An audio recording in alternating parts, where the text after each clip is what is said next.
বিরুদ্ধে তাদের দালালগিরি মানছি না, মানবো না। জানি সরকার বাংলা থেকে দূর হাঁটো। দাবি একটাই যে পাকিস্তানি নাগরিকরা ভারতবর্ষে থেকে জঙ্গি সংগঠনদেরকে মদত দিচ্ছে, তাদেরকে শনাক্ত করে তাদেরকে পশ্চিমবঙ্গের মাটি থেকে বিতাড়িত করতে হবে, পশ্চিমবঙ্গের মাটি থেকে উৎখাত করে তাদেরকে পাকিস্তানে ফেরত পাঠাতে হবে।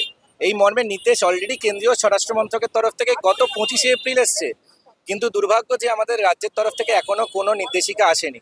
আমরা ডিএম অফিসে এসেছিলাম, ডিএম অ্যাজ ইউজুয়াল এক্সপেক্টেড যে ডিএম পালিয়ে গেছে, এবং এডিএম যিনি দেখা করলেন তিনি বললেন রাজ্য সরকারের তরফ কেন্দ্র সরকারের নির্দেশিকা এসছে পাকিস্তানি নাগরিকদেরকে এখান থেকে উৎখাত করার জন্য, কিন্তু রাজ্য সরকারের তরফ থেকে কোনো নির্দেশিকা আসে।